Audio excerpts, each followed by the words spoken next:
ओम नमः शिवाय। आप सभी को बुध प्रदोष व्रत की बहुत सारी शुभकामनाएं। भगवान शिव आपके जीवन में मंगलता और शुभता प्रदान करें, यही प्रार्थना हम करते हैं। और इसी प्रार्थना के साथ चलिए आज सुंदर प्रातःकाल मेला में बुध प्रदोष व्रत की कथा का श्रवण करते हैं। आज की प्रदोष व्रत कथा आरंभ करते हैं। शौनका आदि ऋषियों ने कहा, हे मुनि श्रेष्ठ, सूत गोस्वामी आप हमें बुध त्रयोदशी प्रदोष व्रत की कथा सुनाने की कृपा करें। तब सूत गोस्वामी ने कहा, हे ऋषिंग, अब मैं आपको बुध त्रयोदशी व्रत के महत्व का वर्णन सुनाता हूँ। ध्यान पूर्वक सुनिए। बुध प्रदोष व्रत को करने से भगवान शिव और माता पार्वती अत्यंत प्रसन्न होते हैं। प्रातःकाल में स्नान इत्यादि दैनिक कर्मों से निवृत्त होकर भगवान शिव और माता पार्वती का ध्यान करके उनका पूजन करना चाहिए। उन्हें जल अर्पित करना चाहिए। ओम नमः शिवाय मंत्र का जाप 108 बार करना चाहिए। इसके बाद भगवान शिव की स्तुति करते हुए इस प्रकार से कहना चाहिए, हे भगवान, मैं इस दुख से भरे संसार सागर में गोते खा रही हूँ। मैं ऋण के भार और ग्रह दशा से पीड़ित हूँ। हे कृपालु, मेरी रक्षा करें। गोस्वामी की इस बात को सुनने के बाद शौनक आदि ऋषियों ने पूछा, हे महामुनि, आपने संपूर्ण कामनाओं की पूर्ति के लिए इस व्रत का वर्णन किया है। अब ये व्रत किसने किया और उससे क्या फल प्राप्त हुआ, ये भी हमें बताइए। तब सूत जी कहते हैं, हे ऋषियों, प्राचीन काल की बात है। एक नगर में एक ब्राह्मणी निवास करती थी।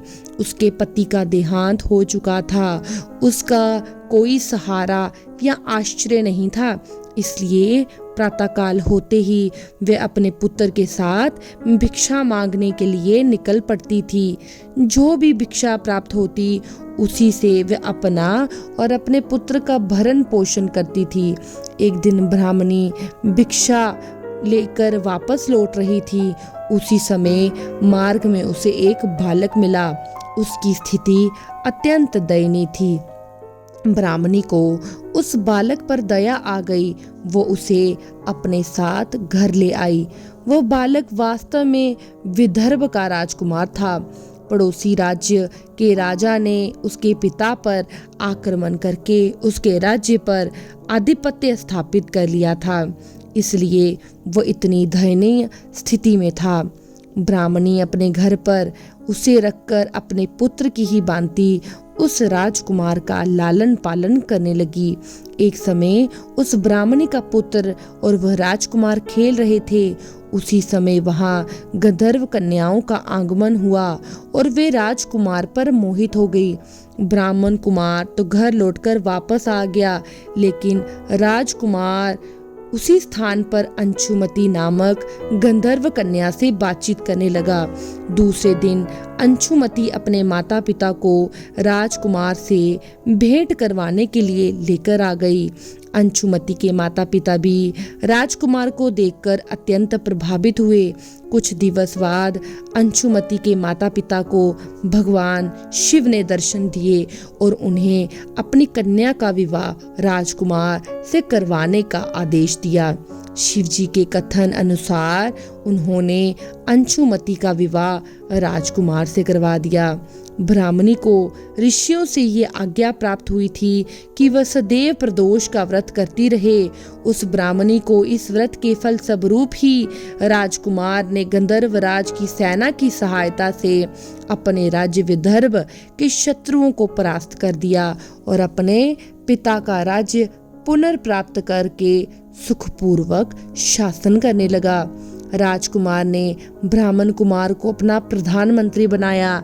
जिस प्रकार ब्राह्मणी द्वारा प्रदोष व्रत का पालन करने और राजकुमार तथा ब्राह्मण कुमार का समय परिवर्तित हुआ, उसी प्रकार भगवान शिव अपने अनन्य भक्त को भी सुख और समृद्धि प्रदान करते हैं। इसलिए सृष्टि में प्रदोष व्रत की अत्यधिक महिमा है और उसके साथ ही बुध प्रदोष व्रत की ये कथा संपूर्ण हुई। तो आज थी बुध प्रदोष व्रत की पौराणिक कथा।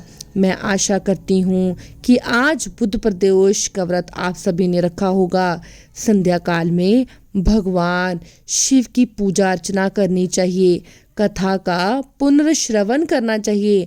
भगवान शिव आप और आपके परिवार पर अपनी विशेष कृपा सदैव बनाए रखे, यही प्रार्थना करते हैं। इसी तरह आप मेरे चैनल पर इस तरह की कथाओं को सुनते रहें। जो भी व्यक्ति बुध प्रदोष का व्रत रखता है उसे बुध प्रदोष का व्रत कैसे रखना चाहिए, सुबह जल्दी उठकर साफ स्वच्छ वस्त्र पहनकर शिव जी के मंदिर जाना चाहिए।